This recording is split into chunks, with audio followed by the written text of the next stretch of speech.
अब एकादशी का व्रत वैज्ञानिक भी इसके बड़े कारण हैं। मैं वैज्ञानिक कारण इसलिए नहीं बताता, जरूरी नहीं कि अपने धर्म अपने रिचुअल्स की हर बातों का वैज्ञानिक कारण खोज खोज के निकालें। नहीं है तब भी झूठों निकालें। आजकल एक ऐसी खोज चली है कि नहीं है तब भी वैज्ञानिक कारण खोजते हैं कुछ ना कुछ। एंट्रोकोन्ड्रिया, माइट्रोकोन्ड्रिया, बेंड्रोबोन्ड्रिया, सेंड्रिया, इसलिए ऐसा ऐसा। हम कि बंद कर यार। तुम्हें ये करने से तुम्हारे जीवन में आनंद, प्रेम और शांति बढ़ती है कि नहीं, बस इतना बताओ।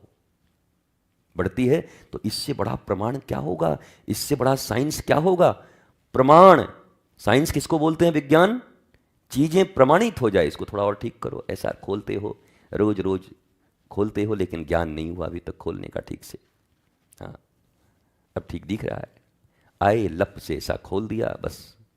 कभी सोचते नहीं कि बाहर वो बैठे हैं, वो भी हमको देखते, हम भी उनको देखते। ड्यूटी पूरा कर दिया आपने।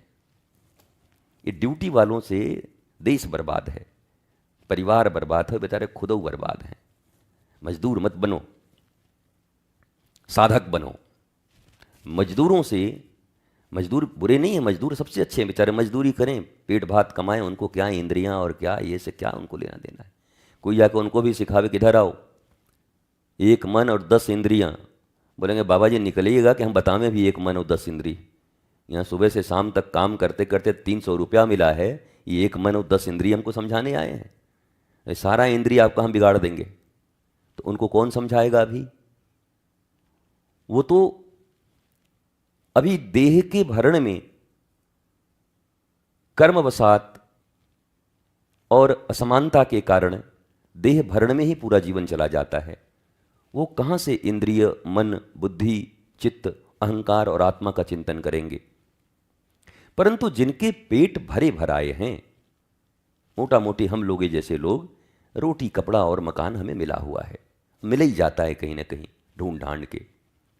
अब ये बात अलग है कि रोटी कपड़ा और मकान, इससे सहज कुछ है भी नहीं इस दुनिया में, इससे कठिन कुछ है भी नहीं। रोटी तो वही खाएंगे, बल्कि अब तो गेहूं भी नहीं खाया जा रहा। पहले तो जिन अनाजों को खेतों में काम करने वाले किसान, वैसे मजदूरों को दिया जाता था अनाज, अब वो अनाज खाने के लिए अमीर मर रहे हैं, मॉल में ढूंढ रहे हैं कि हमको मोटा अनाज मिल जाएगा क्या। वो डॉक्टर खादर बल्ली ने जो कहा है वो वाला मिल जाएगा क्या। तब खादर बल्ली याद आ रहे हैं उनको, पर हमारे वाघ भट्ट ने, हमारे आयुर्वेद ने कहा, उनको याद नहीं आया। अब वो मोटे अनाज ढूंढ रहे हैं, सांवा, कोदो, ये सब ढूंढते चल रहे हैं, ये मिल जाए कहीं से। पर व्यापारी तो व्यापारियों ने देखा कि अब इसका दाम बढ़ा है, तो खेती इत्यादि कहीं से करवा के मॉल में ले आए इसको, और गेहूं से भी महंगा मिल रहा है। गेहूं तो फिर भी सस्ता है। और हमें हमारे ही जमाने में याद है, जब हम छोटे थे, नाना जी के यहाँ रहते, तो वहाँ सब प्रहलाद, रामजीत सब नाम था, वो मैनेजर थे, बराहिल थे, किसान खेती के जमींदार रहे नाना जी। तो वो सब जितने लोग काम करते थे, उनको मोटे अनाज दिए जाते थे खाने के लिए। मैं पूछता था ये मोटा कहाँ है, ये तो इससे भी पतला है। अरे बोला तुमको समझ नहीं, तुम चुपचाप बैठो। बोला मोटा अनाज दे दो। हम कि मोटा कहाँ है, गेहूं मोटा है, गेहूं से पतला ही अनाज आप दे रहे हैं और कह रहे हैं मोटा। अरे इसको मोटा बोला जाता है भाई, मोटी पिसाई इसकी होगी। चलो ठीक है। आवाज तो हम भी वही खाते हैं, केवल वही खाते हैं। गेहूं खाए हमको पता नहीं कितना दिन हो गया, चावल तो हमको 16-17 साल हो गए खाए हुए, भात तो हमने खाया ही नहीं 17 साल से। और रोटी भी वो यही सब छोटी मोटी जो ग्रेन्स होते हैं, उनकी रोटियां कभी कभी खा लिया। अब वो इतनी महंगी हो गई, इतनी अनुपलब्ध हो गई कि उसकी खेती जो कर रहा है अब मालामाल हो जा रहा है। चावल गेहूं वाले मालामाल नहीं हो रहे हैं, पर इन सब की खेती अगर कोई कर ले तो मालामाल हो जाएगा। मुझे याद है तीसी, खेसारी, कितने लोग कह रहे होंगे बाबा जी आज एकादशी के दिन ये सब याद करना था। बताओ आज निर्जला है, अब रबड़ी मत याद कर देना, नहीं तो और दिक्कत हो जाए। और रबड़ी याद करके कोई लस्सी न कह दे बांके बिहारी के पास वाला, तो कितनों की निर्जला अभी डोल जाएगी, जलजला जाएगी निर्जला। निर्जला जल जला जाएगी। ओहो बाबा जी सब क्यों याद कर रहे हो? हम तो मन भुला रहे थे कि ऐसी कोई कथा करो कि मन भुला जाए। हम भुलाने नहीं देंगे, सामने ले आएंगे। और अब दिखाओ इंद्रिय निग्रह कितना है तुम्हारे पास। भगवान शंकर ध्यान में समाधि में बैठे हैं। कामदेव ने ऐसे ऐसे बाण चलाए कि भगवान की समाधि टूटी शंकर की, और क्रोध में भस्म कर दिया कामदेव को। तो कामदेव भस्म हो के भी अनंग उसको कहते हैं। अंग कहते हैं ये शरीर को, और अनंग कहते हैं जिसका अंग समाप्त हो चुका हो। कामदेव का अंग समाप्त हो गया। तो अनंग ने कहा कि अब भोलेनाथ बोलो चाहे जो। बोला मतलब ध्यानवा तो तोड़ दिए ना, भले हमको जला दिए। ये बदमाश कम नहीं होते। ये जो दुश्मन लोग होते हैं ना, बड़े बदमाश होते हैं। आप उनको कुछ भी कर दोगे तो कुछ ना कुछ ऐसा करेंगे कि आप चिढ़ जाएं उससे, चाहे कुछ बोलिए। क्रोध तो आपको हम दिला दिए ना। आज चेला भी इतने कैसे होते हैं, ऐसी ऐसी बेवकूफ़ी का वो कार्य करते हैं। और जब उनको बताते बताते एक बार में, अरे भाई चुप रहो, तुमको बता रहा हूं, समझते नहीं हो। गुरुजी आप क्रोध करते हैं, आप तो संत हैं, सोई हम दंड उठा के कहते हैं हम खाली क्रोध ही नहीं करते, दंड भी बरसाते हैं माथे पर। ये किसने कहा कि संत क्रोध नहीं करते? किसने कहा? हमने कई बार भारतवर्ष में करोड़ों लोगों को कहा कि एक संत का नाम खोज के ले आओ जिन्होंने जीवन में क्रोध न किया हो। जाओ ले आओ, विश्वामित्र ले आओ, वशिष्ठ ले आओ, राम जी के गुरुदेव को ले आओ, ऊपर से नीचे तक किसी का ढूंढे नहीं मिलेगा। सतयुग से लेकर त्रेता द्वापर कलिकाल पर उनका कोप, उनका श्राप, संत का श्राप भी, गुरु के श्राप भी, कोप भी शिष्य का मंगल कर देते हैं। और इस संसार के जो तथाकथित रिश्तेदार हैं, इनका प्यार भी बर्बाद कर देगा। ध्यान रखना, इनके प्यार भी ठीक नहीं है। इनका प्यार भी तुम्हें बर्बाद करेगा, पर उनका कोप भी तुम्हारे भीतर के सारी दुष्प्रवृत्तियों को लोप कर देगा। इतनी शक्ति उनके कोप में होती है। पर कोप नहीं सहना चाहते लोग, कोप नहीं सहना चाहते। वो पहले से कई वाला बनाए हुए हैं अपना, वो क्या उसको भवन बोलते हैं, कोप भवन। जहां गुरु थोड़ा सा कुछ सिखाएं उनको तो कोप भवन पकड़ लेते हैं। हमसे न होगा गुरुजी, और न होगा तो जाओ, हम कोई एडमिशन करके थोड़ी बैठे तुम्हारा, कोई स्कूल थोड़ी खोला है हमने, कोई फीस थोड़ी ली थी तुमसे कि नहीं गुरुजी एग्रीमेंट हुआ है। देखिए हम तो संविधान में चले जाएंगे, कानून में, कि आपको हमने इतना जमा किया था 3 साल का कोर्स का पैसा, अब आप कैसे नहीं पढ़ाएंगे। न लेना न देना, बैठे हो तो सुना देंगे, रहोगे आनंदम धाम में तो सिखा देंगे, आसपास रहोगे तो साधन इत्यादि की बातें बता देंगे। वो हमें कौन सा ये है कि हम तुमको स्टूडेंट की तरह बैठाएं और प्रतिदिन 1 घंटे का क्लास लें, और नहीं तो तुम जा करके डीईओ को बता दोगे कि डीईओ साहब देखिए, डिस्ट्रिक्ट एजुकेशन ऑफिसर, कि ये टीचर हमको पढ़ाते नहीं हैं और हमको जो है तबादला कर दिया जाएगा हमारा। हम तो अपने आनंद में हैं, फकीरा चल चला चल, मौज में हैं। बैठे तो पढ़ो, बैठ गए तो सुनो, मौज हो गई तो आज खोल दिया। हमारी मौज है तो बिना खोले भी प्रवचन करते हैं। हम किसी के बाप के नौकर थोड़ी हैं। हमारा मनवर बंद करके आज प्रवचन करेंगे। बताइए, 50, 100, 200 आदमी आते हैं और गुरुजी बंद कर लेते हैं, बात ठीक नहीं है। अरे भाई, हमने आपके बाबूजी से कोई ट्यूशन का फीस लिया है? नहीं लिया ना, तो फिर मामला खत्म। हमारी मौज है कि आज हम बंद करके और पर्दे को सुनाएंगे। सुनो पर्दा, आज तुमको सुनाता हूं एकादशी की कथा।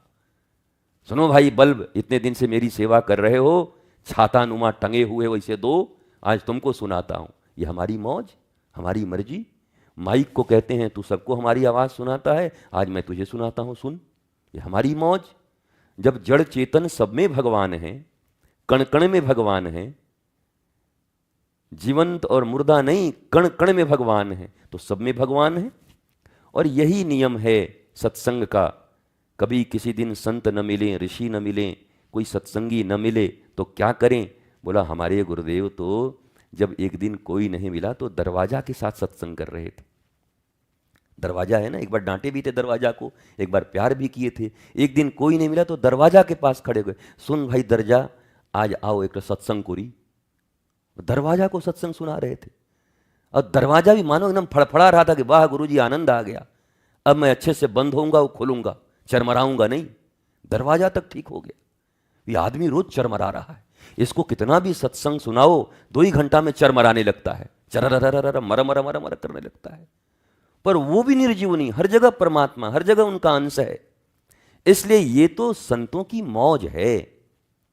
संत अगर सत्संग कर रहे हैं, आप देखो आजकल सोशल मीडिया है ना, जहां आपने एक प्रवचन किया किसी एक विषय पर, तो आज मैं एकादशी पे बोल रहा हूं ना, तो जरूर ऐसे 50 कुमरुख बैठे होंगे, चपंडुक, वो लिखेंगे बाबा जी अभी ये सब का समय नहीं है, देश प्रेम की बात करो।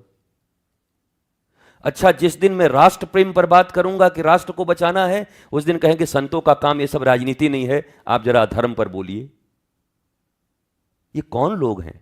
ये वही लोग हैं जो भगवान शंकर और पार्वती नंदी के साथ चले जा रहे हैं, तो लोगों ने कहा बताओ इतना बढ़िया बगौधा बैल, अब पैदल जा रहे हैं, कम से कम बैठ जाते। तो शंकर जी बैठ गए, अब पार्वती जी नीचे, आगे गांव में पहुंचे तो बताओ इनका, ये मुस्टंडा बैठे हैं, अब बेचारी कोमल पत्नी जो है पीछे पीछे चल रही है, ये मुस्टंडा को शर्म नहीं आता इसको। शंकर जी उतर गए, पार्वती जी को बिठा गया, बोला देखो ये बीबी के गुलाम को, पत्नी के गुलाम को, पत्नी बैल पे बैठ के चल रही है, ये पीछे पीछे चल रहे हैं। दोनों बैठ गए, कहा बताइए पशु में भी तो दम होता है, बैल हैं नंदी हैं, प्राण ले लेंगे ये दोनों, इतने मुटक्कड़ दोनों एक साथ बैठ गए। तो अंत में भगवान शंकर और पार्वती ने नंदी को टांग लिया। लोगों ने कहा देखो ऐसा मूर्ख, बैल होते हुए बैल टांग के घूम रहे हैं। तो पार्वती जी ने कहा महाराज ये कर क्या रहे हो? बोला पार्वती जी आपको सिखा रहा हूं। बोला क्या सिखा रहे हो? बोला क्या कहेंगे लोग, सबसे बड़ा रोग, इसकी चिंता मत करना कि लोग क्या कहते हैं। ये लोग किसी हालत में नहीं छोड़ेंगे। सत्संग करोगे तो कहेंगे सब छोड़ दिए घर द्वार, अरे भाई अपना दायित्व तो निभाइए, सबसे बड़ा घर द्वार ही सत्संग होता है, उससे ज़्यादा सत्संग नहीं होता है, इधर मत जाया करिए। अच्छा दिन भर घर द्वार में निभाओगे, बोलेंगे पाप में डूबा हुआ है दिन रात, बताइए एक बार मंदिर नहीं जाता है। ये कैसे लोग हैं? और इनकी बातें सुन के तुम दुखी हो जाते हो। इन लोगों को एंजॉय किया करो, ऐसे लोग कुछ बोलें तो ऐसे देख के एंजॉय किया करो कि आइटम नंबर 335 ऐसे करके, वाह 335 नंबर का आइटम सामने आया है, इनको ऐसे देखा करो। ये ऐसे लोग हैं, इनसे कभी दुखी नहीं होते। ये परमात्मा ने भांति भांति का आइटम बनाए हुए हैं और वो आपके सामने लाते रहते हैं। बड़े कृपालु हैं परमात्मा। कहते हैं हमारा बेटा दिन भर काम धाम करते कुछ थक जाता होगा, मनोरंजन कौन करेगा, तो ये कार्टून लाते हैं मनोरंजन करने के लिए। इस प्रकार के जितने भी लोग तुम्हें जीवन में मिले उनको कार्टून समझ करके आनंद ले लिया करोगे। वाह बिना टीवी का कार्टून, आनंद आ गया भाई, ऐसा मौज मिले तो फिर क्या बात है। ये कार्टून लोगों की बात मत सुनो। इन्हीं कार्टूनों की बात जब सीरियस ले लेते हो तो तुम हीरो से दूर चले जाते हो, जो सच्चे नायक हैं, कृष्ण और गुरु से दूर चले जाते हो। कार्टून में फंसोगे तो नायक से दूर चले जाओगे। कार्टूनों को एंजॉय करो पर टिके रहो नायक के पास। गुरु गोविंद नायक हैं, माता पिता सच्चरित्र नायक हैं, इनके पास टिके रहो। कार्टूनों को एंजॉय करो बैठ के बस। बहुत सुंदर बहुत सुंदर, वाह क्या क्या बात है। एक आदमी बड़ी प्यारी गाली देता है, हमारा ही जानकार, हम गया तू तो बहुत गाली देता है। बोला हम क्या करें? बोला नहीं नहीं मैं सोच रहा हूँ मुझे किसी को गाली दिलवाना होगा तो तुझे को बुक करूँगा। इतना बढ़िया गाली कौन देगा बताओ? टेंट बुक करते, माइक बुक करते, साउंड बुक करते, गाली देने वाला भी तो बुक करना पड़ेगा किसी को। हम तो गाली दे नहीं सकते, तो गाली देने वाला तुम बहुत बढ़िया और सीखा करो। एडवांस AI टेक्नोलॉजी ले आओ अपने गाली में, तुम जिसमें उसी में आगे बढ़ो, क्योंकि तुम जब सिखाओगे तो वो मानेगा नहीं। जो व्यक्ति जिस प्रकृति का है, प्रवृत्ति का है, तुम जितना सिखाओगे वो उतना उससे तुम्हारे विरुद्ध होता जाएगा। और इस दुनिया में संतों के शत्रु कौन होते हैं आपको पता है? संत के, भक्त के। जो भक्त होते हैं, संत होते हैं, जो भगवान की आराधना उपासना इत्यादि करते हैं, ये किसी के शत्रु नहीं होते। इनका पहला पहला जीवन का, ऐसे महापुरुषों के जीवन का पहला लक्षण है ये किसी को शत्रु नहीं मानते, पर देखोगे इस दुनिया में सबसे ज्यादा शत्रु इन्हीं के होते हैं। तुम गुंडागर्दी करो, कम शत्रु रहेंगे, बोले बेकार है भाई, मार पीट देगा, कम ही लोग शत्रु रहो। और तुम सत्संग में चलो, सतपथ पर चलो, 1000 शत्रु खड़े हुए, ये देखो चले, बहुत बड़ा ही हनुमान जी के भगत हैं, इनको देखो, अरे इनका देखो साधु जी बने हुए हैं, पता नहीं क्या क्या। अच्छा, तुम्हारी हर बात उनको बुरी लग जाएगी, तुम अपने लिए कुछ कह रहे हो उनको बुरा लग जाएगा। चोर पर किस्सा सुनाने लगूं तो यहाँ जो चोर होगा वो चिढ़ जाएगा हमसे कि बताओ ये हमारा धंधा खराब कर रहा है। पॉकेट मार पे सुनाऊं तो पॉकेट मार चिढ़ जाएगा।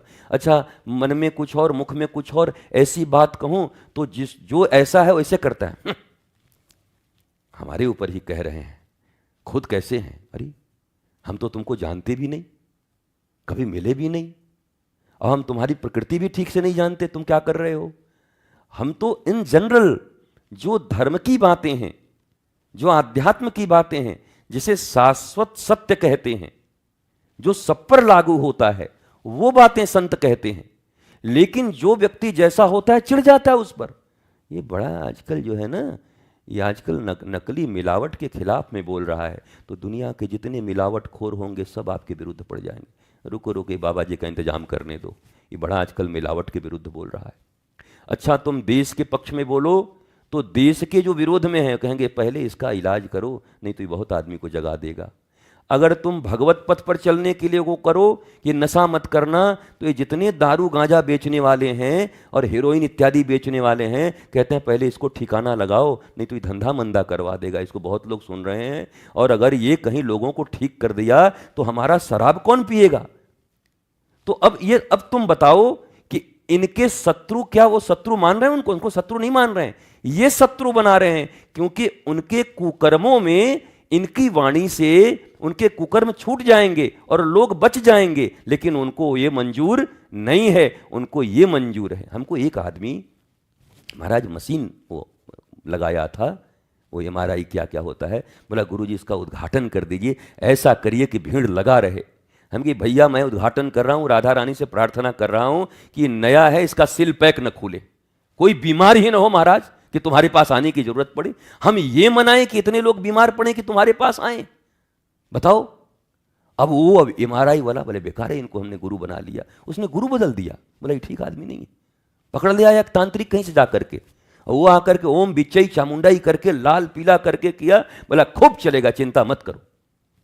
और चला भी खूब, लेकिन तीसरे दिन उसके बेटा का हो गया, उसको ऐसी बीमारी हो गई, बेटे ही का MRI हो गया। हम कहे अब करवाओ अपना, इसी में अपने बेटे का भी करवाओ। भैया तुम अगर लोगों के मंगल के लिए नहीं सोचोगे, लोकहित नहीं सोचोगे, क्यों? कबीरदास के पास जब कोई कपड़ा लेने आता था ना, तो कबीरदास कहते थे आओ राम जी, आओ राम जी, देखो राम जी कैसा है। तो एक दिन सब लोगों ने पूछा क्या आप पागल हो गए हैं क्या, राम जी राम जी, राम जी कपड़ा लेने आते हैं क्या, राम जी को कपड़े की जरूरत है? तो कबीरदास ने कहा तुम पागल हो गए हो। कबीर जिस प्यार से कपड़े को बुनता है राम नाम करते हुए, एक राम को छोड़कर दूसरा कोई माई का लाल कबीर का कपड़ा खरीद ही नहीं सकता। राम ही मेरे द्वार आते हैं, हर आने वाले ग्राहक को राम के रूप में देखते हैं वो, और राम के रूप में ही उनको कपड़े देते हैं। उनके मन में कोई विद्वेष नहीं है किसी के प्रति। अरे राम जी आ गए, अरे ठाकुर जी देख लो, आपकी जो इच्छा दे दो ठाकुर जी, बड़े प्रेम से बनाया है, आप ही के लिए बनाया है। तो अब देखो वो किसी के शत्रु नहीं हैं, पर ऐसे संतों के शत्रु लोग बन जाते हैं। भक्ति करोगे तो देखो, संत बनना हो, भक्ति करना हो, भगवान के पथ पर चलना हो, तो एक चीज का मूल्य चुकाने के लिए तैयार रहना। शत्रु अनगिनत बढ़ेंगे अकारण। दूसरा, फिर नाम और यश के चक्कर में मत रहना, रोज बदनामी करने वाले मिलेंगे, उसके लिए तैयार रहना। इतना मूल्य चुकाना प्रभु, बस सब इतना मूल्य बहुत कम है प्रभु, ये तो चमड़ी दमड़ी सब समाप्त हो जाए, आज ही हमको उठा लो, तब भी तुम्हारी भक्ति थोड़ी छोड़ देंगे हम। तुम क्या इतना कमजोर हमको समझे हो नाथ? तुम्हारी भक्ति कोई सूरमा करता है, सदगुरु मेरा सूरमा, कोई सूरमा ही भक्ति करता है, कायर भक्ति नहीं करते। कायर, क्रूर, मूर्ख ये भक्ति नहीं कर सकते, ये सब कुछ कर सकते हैं।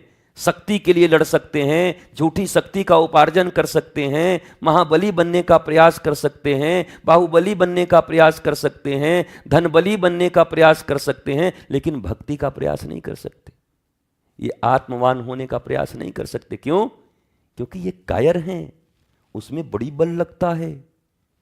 बड़ी बड़ी दुनिया का जो सबसे बड़ा बल है, सबसे बड़ा धीरज है, सबसे बड़ा सहनशीलता है, सबसे तपस्या बोलते हैं इसको, तपश्चर्या। तप माने गर्मी, भट्ठी, जो आग में जलने को तैयार हो, जो तपने को तैयार हो, वो इस मार्ग पर चले। मोम का पुतला और आग से पार हो जाए, तब समझो कि प्रेम का मामला बन गया है, ठाकुर जी से बात बन गई है। उसके बिना नहीं बनता। और यहां तो ये छोड़ो, यहां तो कपड़े में दाग लग जाए तो हम दोबारा इस आश्रम में नहीं आएंगे, ऐसे ऐसे करके कपड़े झाड़ लेते। कल बड़ा अच्छा लगा, कल वो हवन चल रही थी, मुझे किसी ने वो बताया किस्सा। तो सभी लोग हवन कर रहे थे, ब्रजभूषण जी भी हवन कर रहे थे। तो ब्रजभूषण बाबू, वहाँ कोई खड़ा था, बैठ ही नहीं रहा था। तो एक आदमी दौड़ करके उनके लिए चादर लाया। तो ब्रजभूषण ने कहा, ये चादर हटाइए, बैठ जाइए, जन्म जन्म का पुण्य है कि वृंदावन का रज है, गुरुदेव के आश्रम का रज है, इसी में तर जाइएगा। ये बात उन्होंने कही पहली बार आकर के। वाह यार, या हमें भी कुछ किस्से सुनाया करो बाहर के आ करके। और रज के प्रति ऐसा, ब्रजरज के प्रति ऐसी भावना। और यहाँ कोई गंदा होने का सोचे, यहाँ कोई पहले आते ही आसन ढूंढे। अरे भैया, ब्रह्मा जी ने 60,000 वर्ष तक तपस्या की, किस लिए? मतलब श्री राधा रानी के नख चंद्रिका से फौरजात केवल एक किरण का दर्शन हो जाए, नख भी नहीं, नख चंद्रिका जो उनकी है उससे करोड़ों किरणें निकलती हैं, चंद्रिका, उसमें से एक का दर्शन हो जाए। 60,000 वर्ष तपस्या करने के बाद तब ब्रह्मा जी को दर्शन हुआ। और जो ब्रह्मरज यहां वृंदावन में है, भगवान राधा कृष्ण का ही अंश है, वो वही है। उस रज से भी अगर किसी को पकड़ के ऐसे ऐसे करके, उस शाहजहां को यहीं पे महाराज वो बैठे थे ललित, बोले डंडा उठा कर मारूं तेरे को। बाकी तो तुरंत सैनिक बोला गिरफ्तार करो, शाहजहां का रुको, पूछने तो दो। बोला का बाबा ऐसे क्यों बोले? बोला सुन, या रज के ताई कहाँ ब्रह्मा जी और कहाँ नारद जी सब डोल रहे हैं, और तू झाड़ रहे हो, पक अभी दोबारा आइयो मत यहाँ पर। तो शाहजहां ने कुछ किया नहीं, प्रणाम कैसे कहकर, महाराज बड़े तगड़े आदमी हो। उनका चित्र बनवाया था, ले जा करके रखा था। बोला हमको ब्रज में ऐसा तगड़ा आदमी मिला, हमको डंडा मारने को तैयार हो गया ब्रजरज झाड़ने पर। हम अपनी महाराजी में थे, सम्राटी में थे। उसने बताया ये सम्राटी यहाँ है, वृंदावन है, यहाँ रेणु रज हैं। और बाद में दर्शन भी करा दिया। ये रेणु कोटि कोटि मणियों के समान है, दर्शन करा दिया। आंख दे देख ले, अंधा है तो अच्छे से देख लिए क्या है, रज है कि क्या है। तो ऐसी भावना, संत भक्त जो शिष्य हैं, आपका मार्ग सहज भी है पर कठिन भी है। करोड़ों मंथरा आप ही के जीवन में आएंगे, याद रखो। मंथरा किसके जीवन में आती है? कैकेयी के जीवन में। कौशल्या जन्म देती हैं, पर दूध को कैकेयी पिलाती है, साक्षात ब्रह्म को। कौशल्या के राजमहल में राम जी नहीं रहते, कैकेयी के यहां रहते हैं। लालन पालन पूरा कैकेयी ने किया है। अब बताओ, कैकेयी जैसी भक्ता कोई मिलेगा इस पृथ्वी पर? जन्म नहीं दिया, पर प्रभु कहते हमारी मैया तो यही है। और कैकेयी भी प्राणों से लगा के रखती है। तो मंथरा कहां लगी? कौशल्या पे लगी कि सुमित्रा पे लगी कि कैकेयी पे लगी? बताओ किस पे लगी? कैकेयी पे लगी। भक्ति करते हैं, मंथरा भी वहीं लगते हैं। शिष्यता करोगे, मंथरा वहीं लगेंगे। पर वो शिष्य ही किस काम का, वो भक्त ही किस काम का जो मंथराओं के प्रभाव में आ जाए। और जब मंथरा के प्रभाव में ऐसे भगवत भक्त भी आ जाएं, जिसने भगवान को अपनी गोद में खिलाया हो और भगवान को अपनी दूध पिलाया हो, तो भरत जैसा महात्मा ऐसों का त्याग कर देता है। बोला तू मेरी मां नहीं हो सकती, अब आज के बाद मां तुझे नहीं बोलूंगा, हट जा। शत्रुघ्न जी तो दौड़ पड़े थे। बोला तो अब बस संकोच हो रहा है मुझे। अब समझो जरा, ऐसी भक्ति करने वाले के पास मंथरा आई।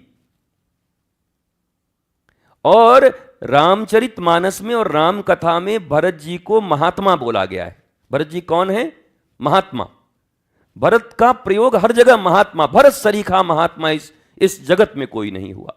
भरत जैसे ही मंथरा के संसर्ग में आकर अपनी मैया ने भी प्रभु से दूरी बनानी शुरू की, तो महात्मा ने पहले अपने से दूरी बना ली।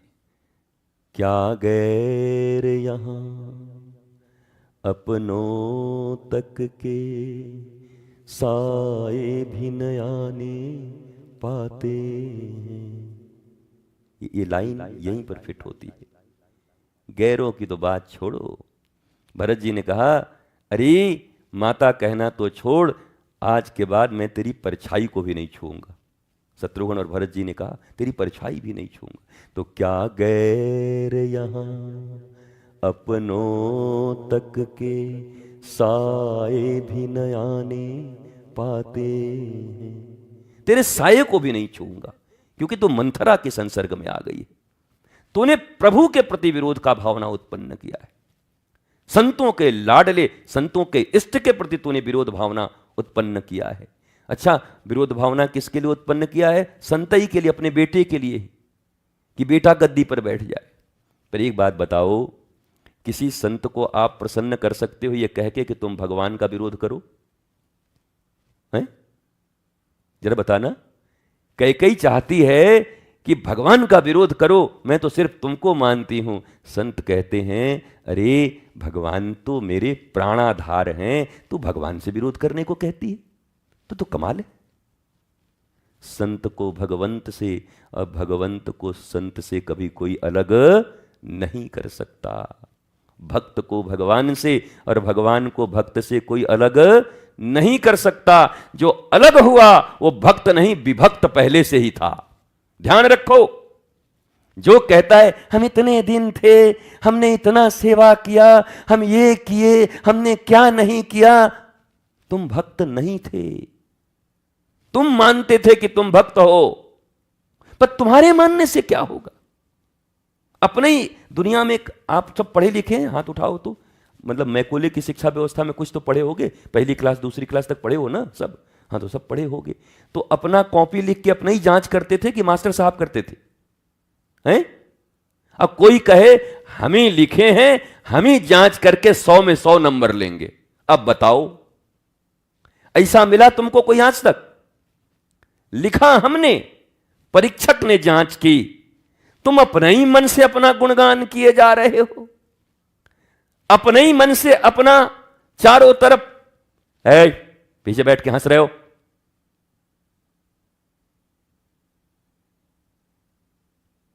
निकालो उसको, कान से निकालो, जरूरत नहीं है। उठो वहां से, उठो,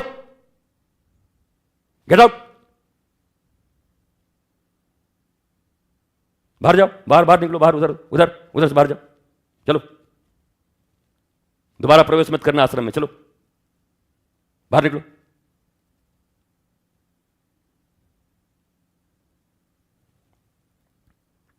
ये आश्रम के लोग हैं, ये भक्त और सेवक के नाम पर हैं। इनके गुरु प्रवचन कर रहे हैं इतने महत्वपूर्ण विषय पर, पीछे बैठ के दांत खिसोर रहे हैं। ये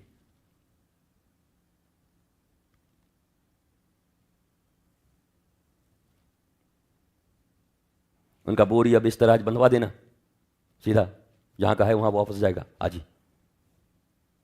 तो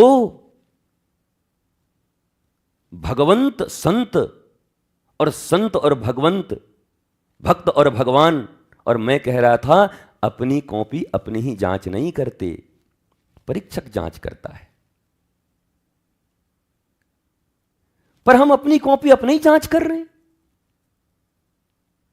ये जितने भी लोग तुमको मिलेंगे, ये मंथरा टाइप के, कई जैसे, ये सब अपनी कॉपी अपना जांच कर रहे हैं, स्वयं को सर्टिफिकेट दे रहे हैं। गुरु कह रहे हैं, सावधान, तेरे में बहुत अहंकार है, बहुत अभिमान है, बड़ा छली है, बड़ा प्रपंची है, बड़ा कपटी है, तेरे इंद्रियों का निग्रह कर। तेरे मोह ने तुझे बर्बाद कर दिया, धृतराष्ट्र बना जा रहा है तू गांधारी मत बना, आंख में पट्टी मत बांध। पर ये अपनी कॉपी अपनी जांच करते। हाँ, गुरुजी तो ऐसे हैं, गुरुजी को क्या पता, गुरुजी को समझते नहीं। तो तू कर जांच भाई। आज तक तो पढ़ के आए होगे, जीवन में अपना कॉपी तो जांच करने नहीं दिया होगा किसी एकेडमिक क्वालिफिकेशन ने।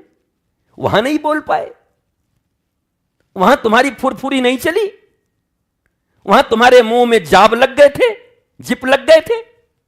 जरा बोल देते ना टीचर को, हम अपनी कॉपी खुद जांच करेंगे, हम खुद को पास करेंगे, हमने मेहनत किया है, हम हमने अपना पढ़ाई किया है, हम आपके ऊपर नहीं छोड़ेंगे, हम इतना विश्वास नहीं कर सकते। क्यों नहीं बोला?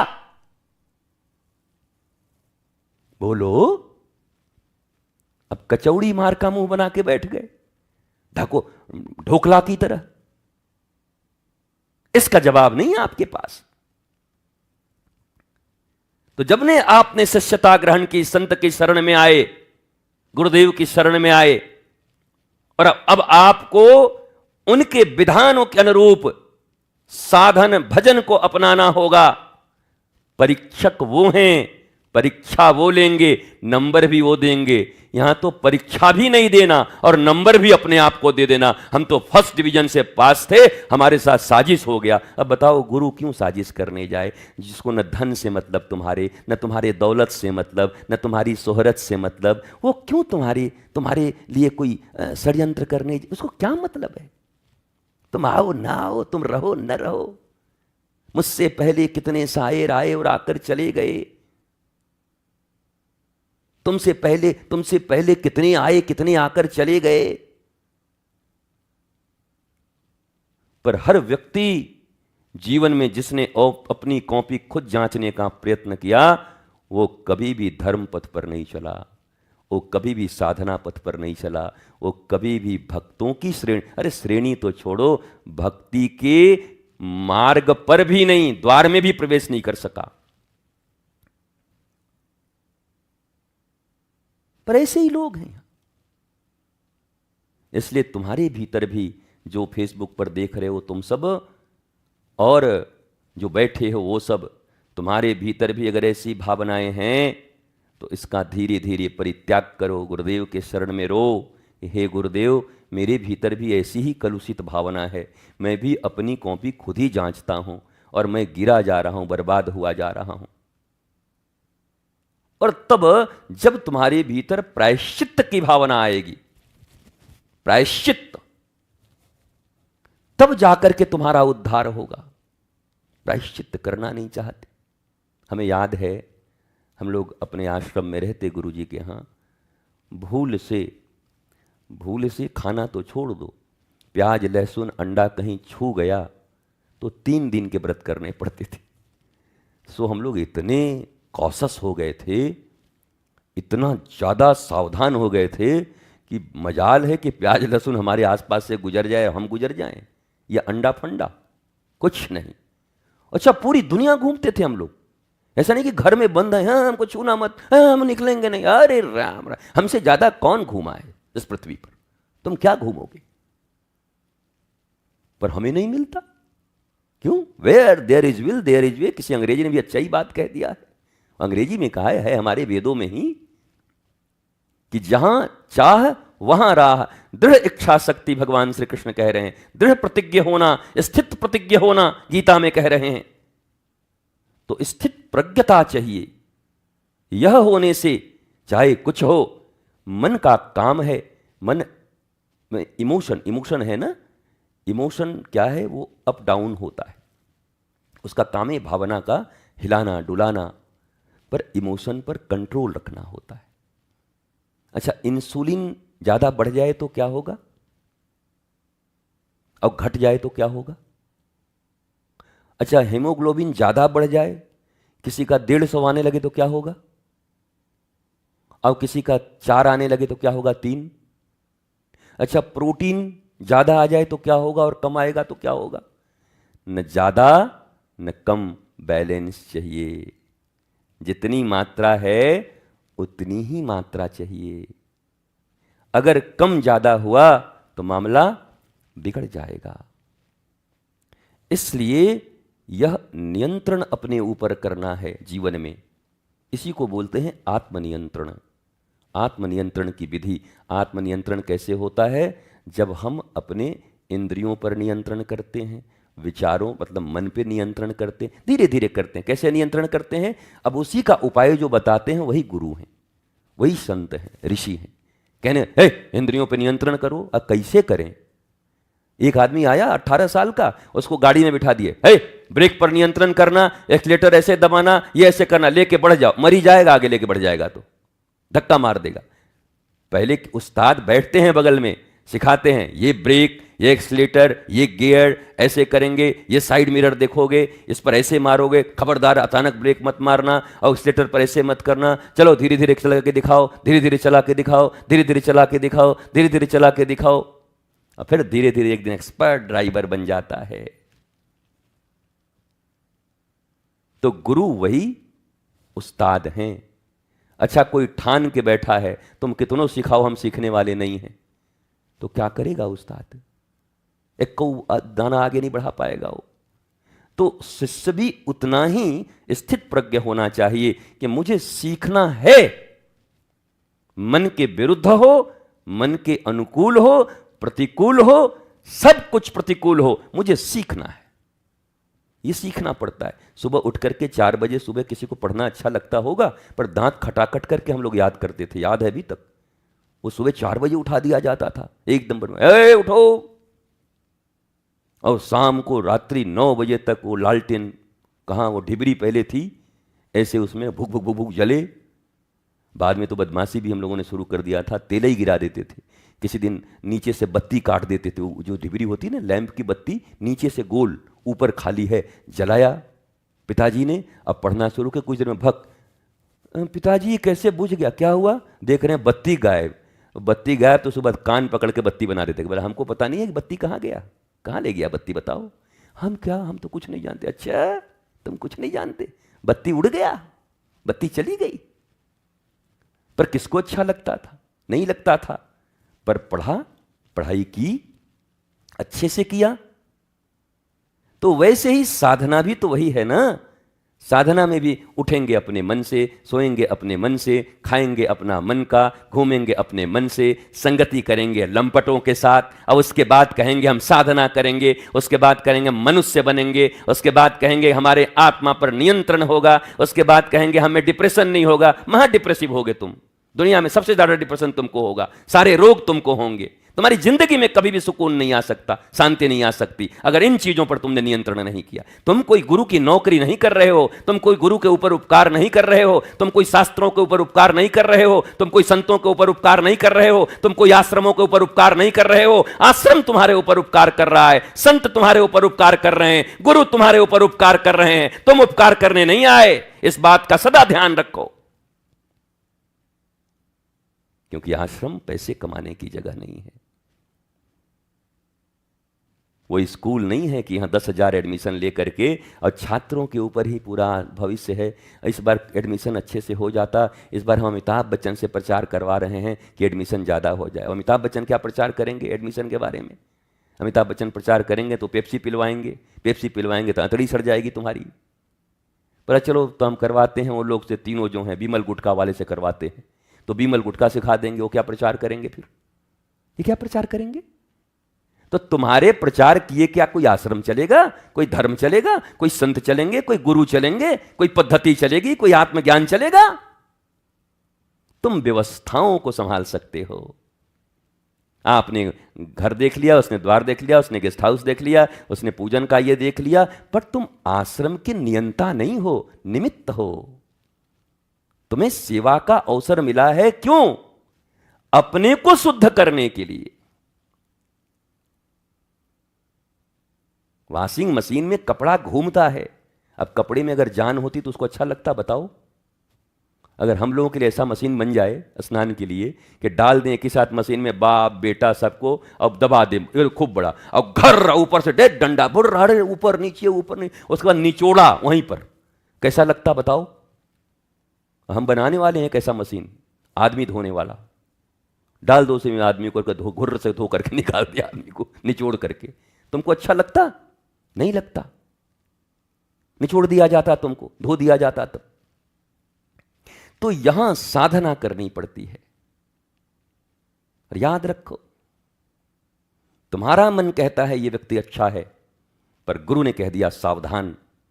पर उसके बाद भी अगर तुमको तुम्हारे ही मन पर भरोसा है, उसी दिन तुम्हारे और गुरु का संबंध विच्छेद हो जाता है।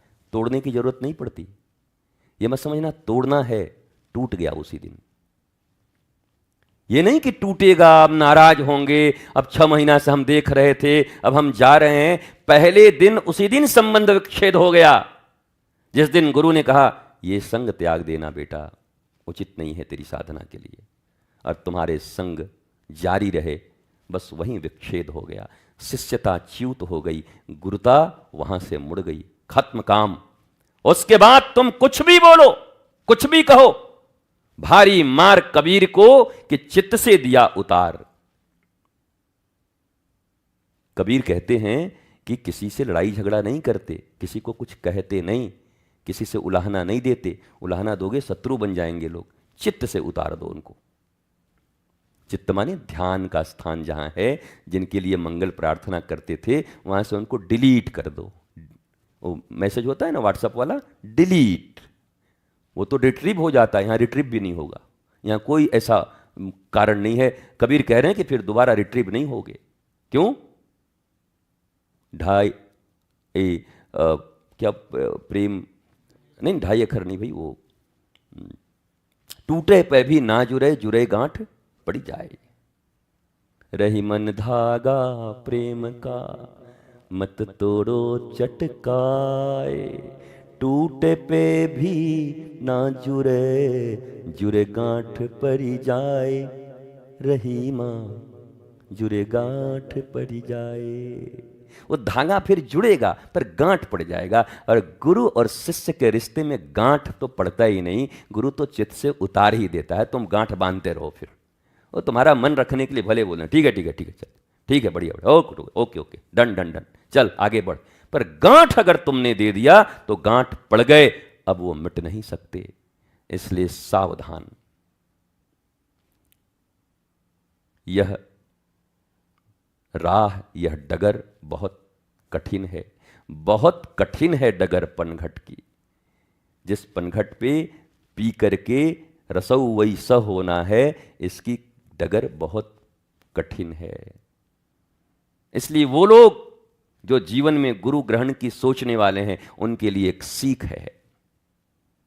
तुम हजारों लाखों की संख्या में सुन रहे हो, पूरे विश्व में बैठ करके तुम्हें भी कह रहा हूं, यह सीख है तुम्हारे लिए कि अगर गुरु ग्रहण को सोच रहे हो, साधन के पथ पर आने को सोच रहे हो, तो सावधान। फिर गांठ मत पड़ने देना, फिर खुद की कॉपी खुद मत जांचना, फिर खुद अपने मन के द्वारा लिए निर्णय को, अरे ऐसा थोड़ी होता है, अरे ऐसा थोड़ी चलता है, अरे सब कुछ थोड़ी माना जाता है, अरे हम ऐसे थोड़ी मानेंगे, सब कुछ नहीं मानेंगे। गुरु परिपूर्ण समर्पित तू हो जा। परिपूर्ण, पूर्ण शब्द का प्रयोग किया परमात्मा ने यहां पर। पूर्ण, पूर्ण 99.99999 भी नहीं। अरे गुरु परिपूर्ण समर्पित तू हो जा। धोखा कभी नहीं खा सकता लक्ष्मण रेखा। गुरुवाणी की हो तो, गुरु आज्ञा की हो तो, सत्संग की हो तो। आज मैं थोड़ी ज्यादा देर सत्संग कर रहा हूं, एकादशी है ना, करना भी क्या है। बाकी दिन तो इधर अब तक तो हम करते भी रहते, तो लोग भाग जाते लाडली प्रसादम में, थाली निकल जाती, अरे इनको तो बोलने का आदत है, चलो पहले खा ले। अब क्या खाओगे, आज तो निर्जला है, अब खाओ, हम जो दे रहे हैं खाओ और पकाओ अंदर में खूब बढ़िया इसको। आज तो अहरनिश रात्रि चलती है, सत्संग कीर्तन चलते रहते हैं। पर कई आदमी सोच रहे होंगे तो ऐसा पकड़ा है कि छोड़ेगा ही नहीं, मुश्किल लगता है।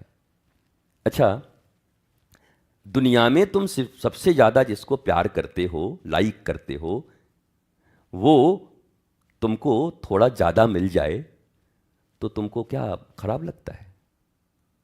पैसा, दुनिया में सब कोई प्रेम करता है पैसे से, हैं? अच्छा, सरकार ने कहा कि आपको 1 लाख रुपया दिया जाएगा, फिर अचानक सरकार ने कहा कि 5 लाख देने की सोच रहे हैं। नहीं नहीं नहीं, 1 लाख आप बोले हैं तो 1 ही लाख दीजिए। 5 लाख? कुछ लोग कहेंगे कुछ और बढ़ेगा लग रहा है, कुछ और 25 तक जाएगा। अच्छा, वहां तो संतोष नहीं है तुमको, वहां तो कितना भी मिल जाए समेट लो। अब हम क्या कहते हैं, महाराज जी सत्संग से बड़ा कुछ नहीं होता दुनिया में, भगवान सबसे बड़े होते हैं। अच्छा, भगवान का सत्संग हो रहा है तो इतना उमट का है रे, वैसे ऐसे काय कर रहे हो, काहे कथक नृत्य कर रहे हो बैठ करके यहां पर, कुचिपुड़ी बोलो। पैसा मिले तब तो नहीं करते। तुम्हारे पसंद की चीज मिल जाए तो एक के बदले रोटी रोज 2 खाते हैं, पर पूड़ी जिसको पसंद है 4 खींच देगा। मन की सब्जी मिल जाए तो बोला 2 कटोरा दे दो। रसगुल्ला आ जाए तो पूरा जीवन यही बचपन में हम लोगों का निकल गया कि शादी ब्याह में बैठ करके अब मित्र को हम कहते जरा इसको दीजिए, तो मित्र हमको बोलेगा जरा इनको दीजिए। डायरेक्ट नहीं मांग पाते थे, लाज लगती थी। हम उसको दिलवाते, वो हमको दिलवाता, अब फिर दोनों चक के खाते बढ़िया बैठ के, आनंद करते थे। अब बताओ, तो वो चीज में तो तुम्हारा कोई रोक नहीं। और चलो मिठाई में तो रोक भी है, रसगुल्ला भी 10, 20, 25 खा के उल्टी आ जाएगी, लेकिन पैसे से किसी को उल्टी आएगी हो? नहीं, हम दिल से पूछते हैं, या दिल पे हाथ रखिए, पैसा में किसी को उल्टी आएगा है? अरे सारा रिजर्व बैंक का पैसा आ जाए तब भी लगेगा स्विट्जरलैंड वाला तो नहीं आया ना, स्विस वाला वो भी आ जाता। सारी ग्रहों का पैसा भी आ जाए तो लगेगा कुछ कमी रह गई। अर्थात इस दुनिया में जो लोग कहते हैं कि मनी सेकंड गॉड है, मैं ये कहता हूं जनसंख्या के अनुरूप मनी सेकंड नहीं, मनी फर्स्ट गॉड है आज का। लोगों के लिए पैसा पहला भगवान है, क्योंकि भगवान के पास भी पैसे के लिए ही जाते हैं। पैसे के पास भगवान के लिए नहीं जाते, भगवान के पास पैसे के लिए जाते हैं। जरा सोचो, विचार करो, तार्किक बनो, अपने ही मन से पूछो कि भगवान की प्रमुखता है दुनिया में गुरु से बड़ा कोई नहीं होता। अरे गुरु की औकात नौकर के बराबर नहीं है आजकल। थोड़ा मन के विरुद्ध चले तुरंत बदल देंगे। यहां वाला ने ये हड़हड़ा आश्रम से घड़घड़ा आश्रम चल देंगे, और घड़घड़ा में कुछ हुआ तो तड़तड़ा में चल देंगे, और तड़तड़ा में हुआ तो भड़भड़ा में निकल जाएंगे। आश्रमों की कमी है। थोड़ा सा मन जहां इधर उधर हुआ, मन के अनुरूप नहीं हुआ, तो उनका लक्ष्य गुरु नहीं, उनके लक्ष्य ज्ञान नहीं, उनके लक्ष्य भक्ति नहीं। उनको पता ही नहीं है कि परम धन राधा है। उस परम धन की प्राप्ति का लक्ष्य उन्होंने नहीं, महिमा ही मैं नहीं जानी। इसीलिए जो भजन जब मैं गाता हूं ना, तो क्यों इसको मैंने चुना, इसमें महिमा की बात है।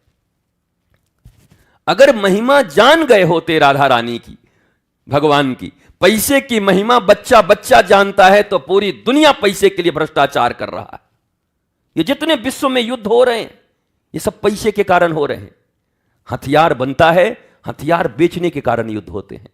परिस्थितियां पैदा की जाती हैं, अरबों डॉलर के हथियार बनाए जाते हैं जो देश बनाते हैं। अब वो हथियारों का खपत कैसे होगा, तो 2 देशों के बीच युद्ध लगवाते हैं, मंथरा बन करके कुछ न कुछ स्थिति पैदा करते हैं, और फिर धड़ाधड़ माल, ये वाला ले लो, इससे ऐसे रक्षा होगा, चलो ले ले ले, उससे वो लो, दोनों को बेचते हैं। जो 2 बड़े बड़े देश 3 हैं बेचने वाले, उन्होंने हाथ मिला लिया है, बोला इसको हम बेचेंगे, उसको तुम बेचना, दोनों को शत्रु बना दिए, दोनों खूब माल खरीदे। और दोनों कहते हैं कि मुर्गा छाप नहीं बनाना है, माल ऐसा बनाएंगे बोला बतख छाप, फूटेगा ही नहीं, फुरफुरी वाला, रक्षा किसी की नहीं होगी। ये हथियारों की सप्लाई का बाजार है। ये इस विश्व की सबसे बड़ी सच्चाई है। This is Jio politics. ये है पॉलिटिक्स, यहां का जियो पॉलिटिक्स। अब बताओ तुम, तो वैसे ही यहां तुम्हें बर्बाद कर दिया जाएगा अगर तुम्हारी भक्ति बढ़ रही है तो। मतलब गुरुजी भगवान, हम भगवान ही चाहते हैं, भगवान चाहते हैं कि हमारे पास पक्का हो के कोई आए, कच्चा कोई खिलाड़ी ना पहुंच जाए। इसलिए बहुत प्रकार का उपाय। हनुमान जी को जब भेजा लंका में तो भगवान ही ने तो सूरसा को भेजा, और कुछ ने भेजा। सूरसा कौन है? नागों की माता। नाग कौन है? देव हैं। देवता किसके अंडर में रहते हैं? भगवान के अंडर में। तो अगर सूरसा गई है परीक्षा लेने के लिए तो किसके द्वारा गई है? किसका टाइम खोटा कर रही है?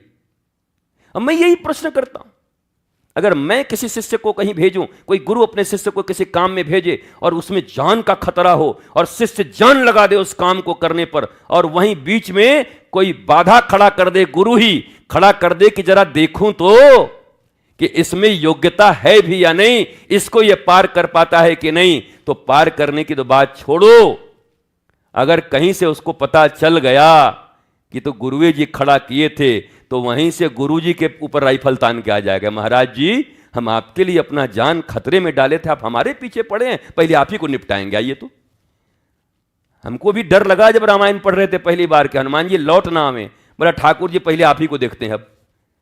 लेकिन हनुमान जी तो हनुमान जी हैं, ज्ञानी नाम अग्रगण्यम सकल गुण निधानम, प्रणत हैं वो, प्रणतः क्लेश नाशाय। उन्होंने राम जी के चरणों को ऐसे पकड़ रखा है दोनों को,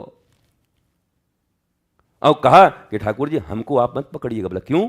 बोला आप पकड़े रहेंगे तो हम आलसी हो जाएंगे, कि ठाकुर जी तो पकड़े ही हैं। एक हनुमानी जी ऐसा हैं जिन्होंने कहा हमको मत पकड़ना। ठाकुर जी ने सारा दुनिया बोलता है हमको पकड़ ले, और तू बोलता मत पकड़। बोला ठाकुर जी आपने पकड़ लिया तो आलसी बन जाएंगे। अरे अब ठाकुर जी पकड़े हैं तो क्या होना है, जीवन भर हमको याद रहे कि हमें पकड़ना है। बंदर का बच्चा बंदरिया को खुद पकड़ता है, बंदरिया नहीं पकड़ती, याद है ना? पर आज तक किसी बंदर के बच्चे को गिरते भी नहीं देखे होगे, देखे हो? बंदरिया अपने बच्चे को नहीं पकड़ती, बंदर का बच्चा छोटा सा बचपन से ही, इसलिए तो इतने उतार चढ़ाव वाले हैं। इतना ऊपर जाओ कोई चढ़ जाएगा, देख लच्छा चल। हमारे यहां पर 50 आदमी लगे हैं 2 बंदर भगाने में। ये डॉक्टर शिव कह रहे थे कि अरे इधर रहते हैं इधर निकल जाता है, और छोटा वाला और जाते हैं तो वो भी ऐसे करता है, हम मानता नहीं। बोला आओ तो एक बार दिखा देते हैं। ये 2 बंदर नहीं भगा पाते, इतने लोग मिलकर के, बताओ। इतना आदमी कहता हमसे बड़ा कोई नहीं है। बंदर कह रहा है अपना बिना मशीन उसीन लगाए जरा दम हो तो आओ, अकेले हम चढ़ते हैं पेड़ पर, तुम भी चढ़ो। एक बंदर नहीं भगा पाएंगे हम।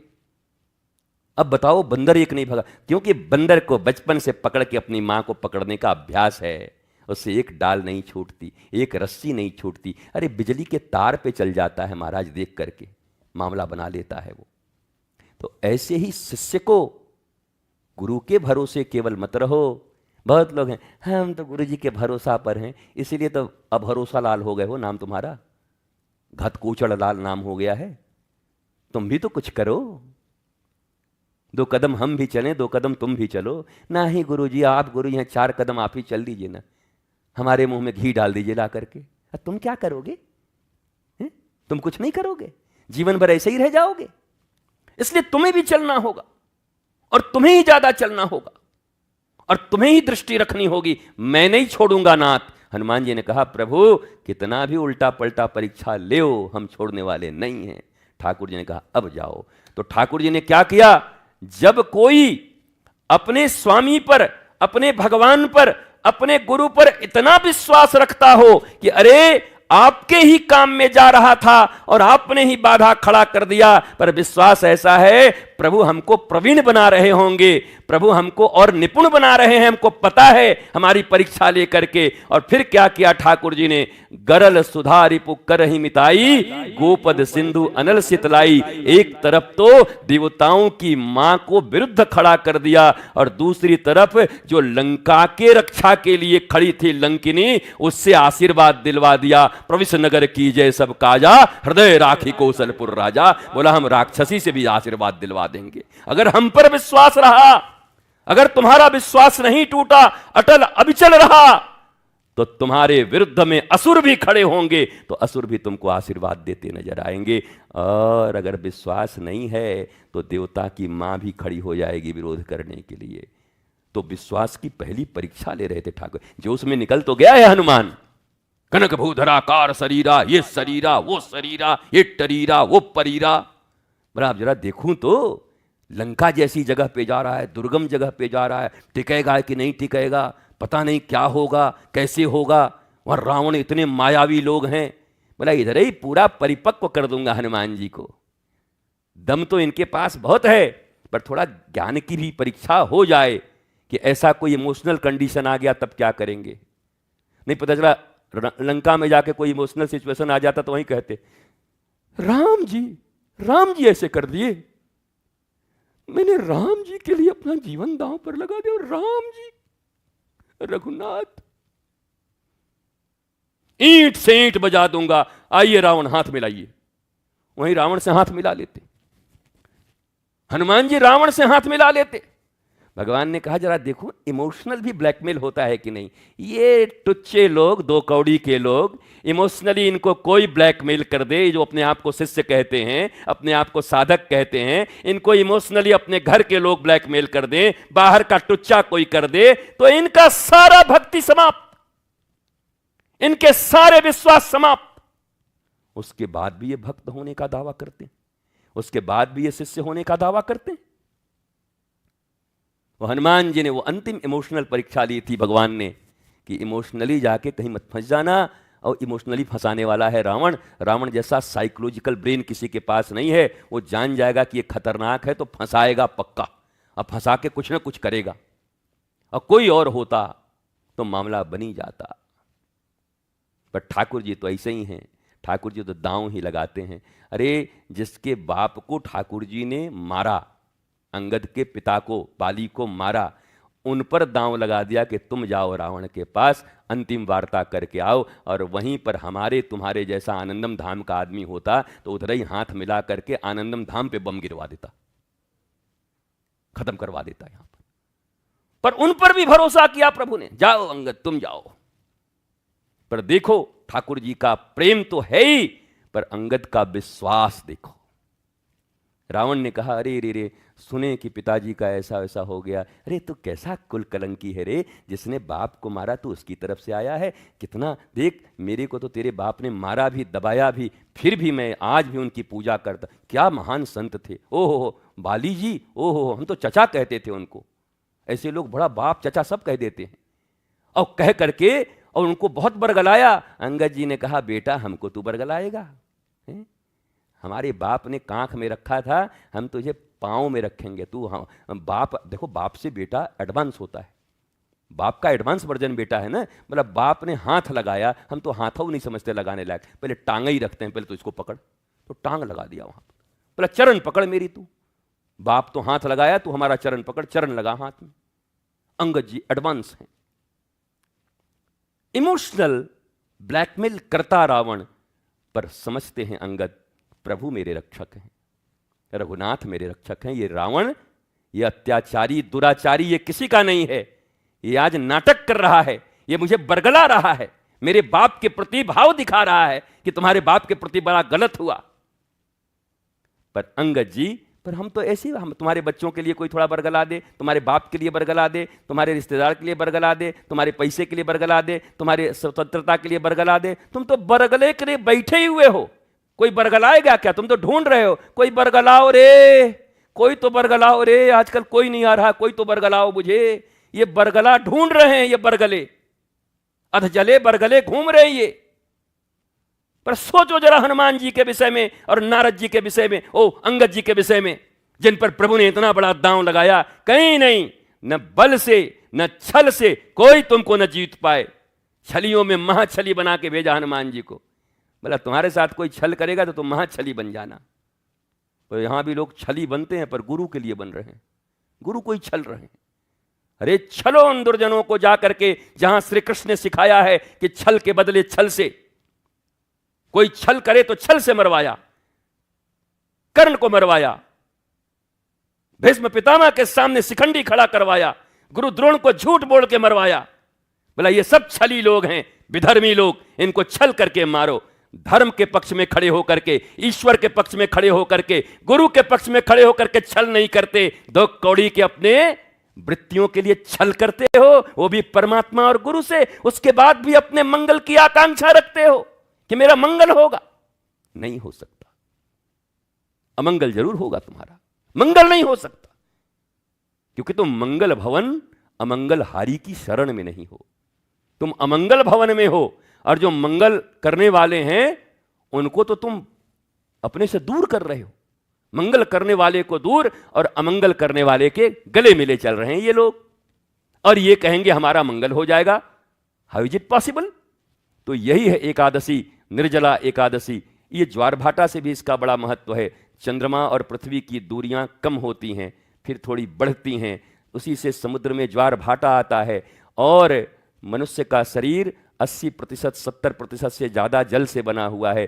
जल और चंद्रमा का बड़ा महत्व है। जैसे चंद्रमा करीब आता है तो हमारे भीतर भी जल है, और मन को जल ही कहा गया है। चंद्रमा मनसो, चंद्रमा और मन दोनों एक होते हैं। तो इन दोनों के नज़दीकी से, चूंकि दोनों ही ग्रह हैं, नज़दीकी से हमारे मन के ऊपर भी प्रभाव पड़ता है। ये सिर्फ खगोलीय विज्ञान नहीं है, ये प्रमाणित साइकोलॉजिकल विज्ञान है। ये साइकोलॉजी है, खगोलीय विज्ञान तो है ही, ये साइकोलॉजी है, यही विज्ञान है। इसको साइंस बोलते हैं। महाराज जी कुछ साइंस की बात कीजिए ना। बताओ, ये ढपोर शंख, ये साइंस का मतलब समझते क्या है? ये साइंस का मतलब बस खाली फिलामेंट जल गया, बल्ब जल गया, उसको साइंस समझते हो? Is it science? I am the brilliant student of science. मैंने कई बार बता दिया, हम साइंस के ब्रिलियंट स्टूडेंट रहे, हमारे पिता साइंस के प्रोफेसर रहे, तो हमें क्या पढ़ाओगे साइंस? महाराज जी आप लोग कुछ साइंस के विषय में हम बच्चों को पढ़ाएंगे भी, आओ साइंस सबको पढ़ाते हैं बैठ करके। यही साइंस है। अब सबसे बड़ा साइंस क्या है? देखो, जिससे तुम्हारा चित्त शांत हो, आनंद मिले, प्रेम बढ़े। ये प्रमाणित हो रहा है कि नहीं? जब भगवत सत्संग करते हैं, जब हम ठाकुर जी का भजन करते हैं, माला करते हैं, दर्शन करते हैं, यमुना मैया के पास जाते हैं, संतों की शरण में जाते हैं, गुरुदेव की शरण में आते हैं, तो हमारा चित्त शांत होता है कि नहीं? आनंद प्राप्त होता है कि नहीं? तो ये साइंस है कि नहीं? प्रमाणित हुआ कि नहीं? भाई चित्त शांत हो रहा है, ये प्रमाण है। अब कैसा प्रमाण चाहिए? प्रूव्ड। इसी को कहते हैं साइंस। केवल थ्योरी नहीं मानता, पर ये प्रूव्ड है। मुझे बड़ी चित्त में शांति मिलती है। हम अपने गुरुदेव के पास बैठते, हालांकि कारोबार सब अशांति का था बाहर से, वहाँ वो उसका टांग खींच रहा है, वो उसकी धोती खींच रहा है, वो उसको गिराने में लगा है। आश्रम में कम उपद्रव थोड़ी चलते हैं, क्या समझते हो? बड़ी उपद्रव चलते हैं। सब एक दूसरे को खींचने खाचने में ही लगे रहते हैं। जैसे स्कूल के बच्चे होते हैं ना, वो उसका पेंसिल चुरा लिया, उसका पैंट में ऐसे कर दिया, वो उसका उधर कर दिया, उसका बस्ता काट दिया, वो उसका ये कर दिया, उसका कॉपी फाड़ दिया। यहाँ भी ऐसे ही हैं, ये भी अबोध हैं, यहाँ भी अबोध हैं।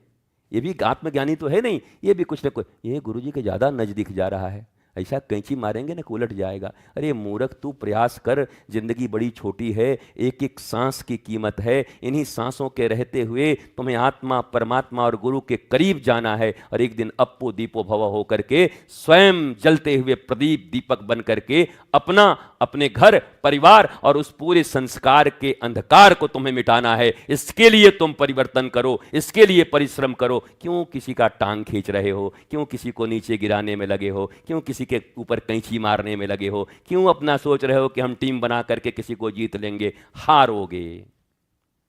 जीतना बस यहां एक को ही है, अपने 10 इंद्रिय को, एक मन को। यही एकादशी है। और आज की निर्जला एकादशी, भीमसेनी एकादशी,